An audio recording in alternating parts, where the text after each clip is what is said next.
কি এটা? এই দেখুন কাঁকড়া থেকে সব দানাগুলো ফেলে দিয়েছি।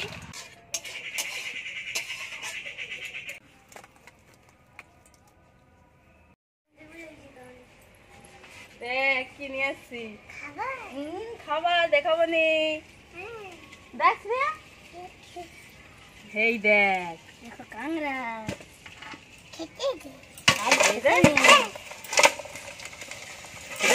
কি এটা? কাঁকড়া। এই দেখ হাতে কত কাঁকড়া দেখ। কামড়ে দিবে ছোট। নমস্কার বন্ধুরা, মিতা ডেইলি কুকিং এন্ড ব্লগে আপনাদের সকলকে স্বাগত। এই দেখুন কত চিঠি কাঁকড়া নিয়ে এসেছে। এইগুলো ছোট হলেও দেখতে কিন্তু খুব সুন্দর আর খেতেও খুব সুন্দর। এই দেখুন সব জ্যান্ত কাঁকড়া। বাবা এক্ষুনি কিনে নিয়ে আসলো, মানে রাস্তায় দিয়ে গেছিল, কিনে নিয়ে আসছে। আজকের আমার রেসিপি কাঁকড়ার ঝাল। প্রথমে আমি কাঁকড়াগুলো কেটে নেব। সে কাটো তো একটা।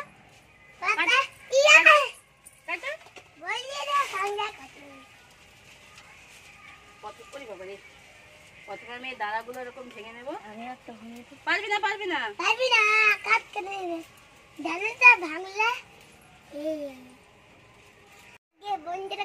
এই কাঁকড়া আগে আমাদের পাশে খাল আছে, কত বাবা মগরিতে পেত, আর এখন আর পাইনি, এখন কিনে খেতে হচ্ছে। একবার বলো 30 কিলো হ্যাঁ পেয়েছিল বন্যার সময়। আমি এরকম করে ভেঙে নিচ্ছি, তারপরে ধুয়ে কাটবো। তুই কাটতে পারবি? কাটো কাটো কাটো। তুমি খাবে কাঁকড়া? কাটতে বলছে ঠাকুমা। হ্যাঁ আজকে না, আজকে রান্না হোক তারপরে খাবি, ঠিক আছে? এখন নয়, আজকে নয় বলতেছি, এখন নয়, রান্না হোক তারপরে খাবি, ঠিক আছে? হ্যাঁ হ্যাঁ আজ রান্না করি তারপরে তো খাবে।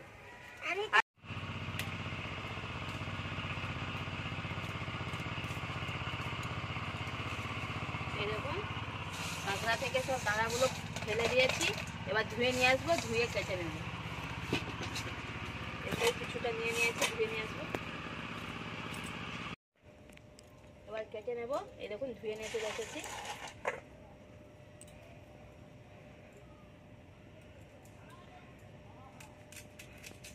দেখুন এদিকে ফেলে দিলাম, এদিকে কেটে নিলাম অল্প করে।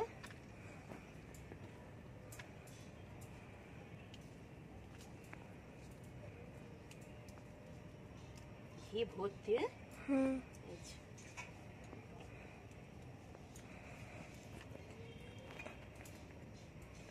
দুদিকে একটু করে ফেলে দিলাম। হ্যাঁ দেখুন এদিকটা ফেলে দিলাম,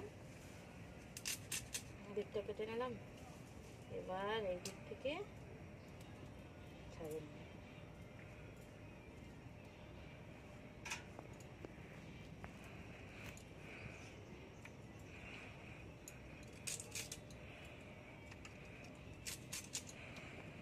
কাঁকড়াগুলো তাহলে কেটে নিচ্ছি এবার।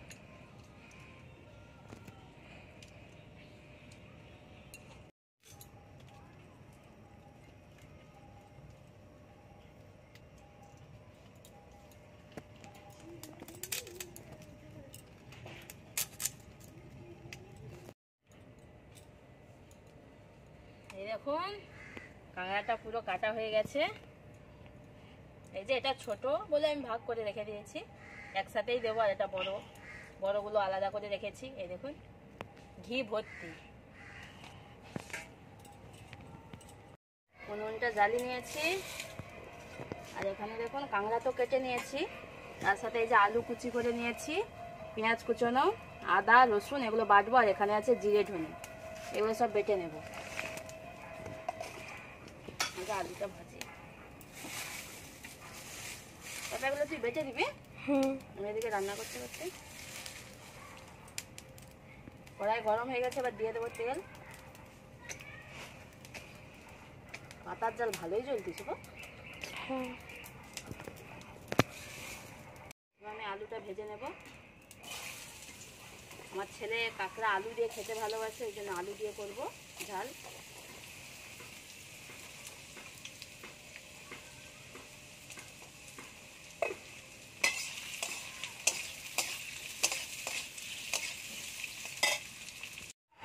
আলুটা সুন্দরভাবে ভাজা হয়ে গেছে, তুলে নেব।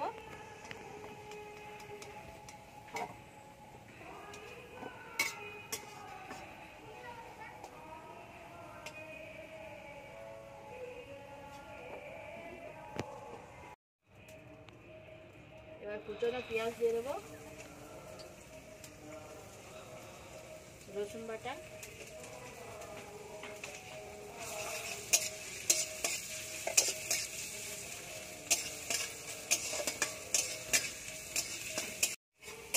ভাজা হয়ে গেছে। এবার দিয়ে দেবো ধনে জিরে আদা বাটা,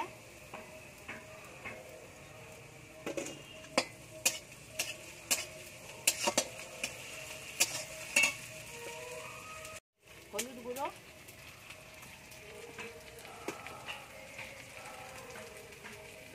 লঙ্কার গুঁড়ো,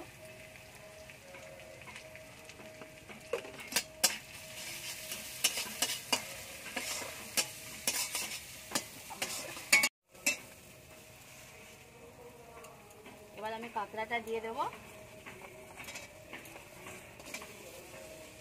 কাঁকড়াটা আলাদা করে ভাজলাম না, কারণ কাঁকড়ার একটা মিষ্টি ভাব স্বাদ লাগে আর কি, চিংড়ি মাছের মতো। বেশি ভাজলে অতটা ভালো লাগে না খেতে, ওই জন্য আলাদা করে ভাজলাম না।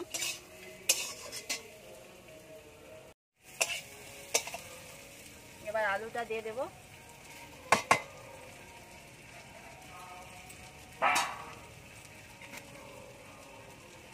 লবণ,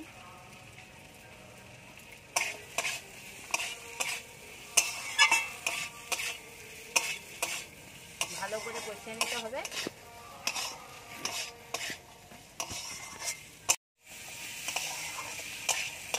এরকম কত সুন্দর কষানো হয়ে গেছে।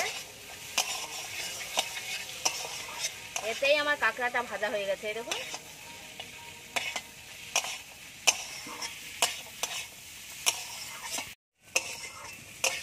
এবার দিয়ে দেবো জল,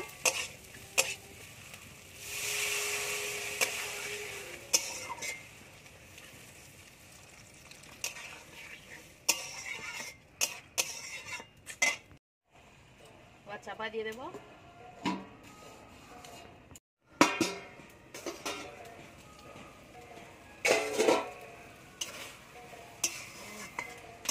দেখুন একেবারে শুকনো আলু সেদ্ধ হয়ে গেছে, কাঁকড়াও সেদ্ধ হয়ে গেছে।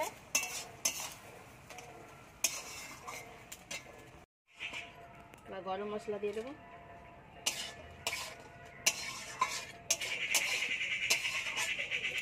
এবার নামিয়ে নেব।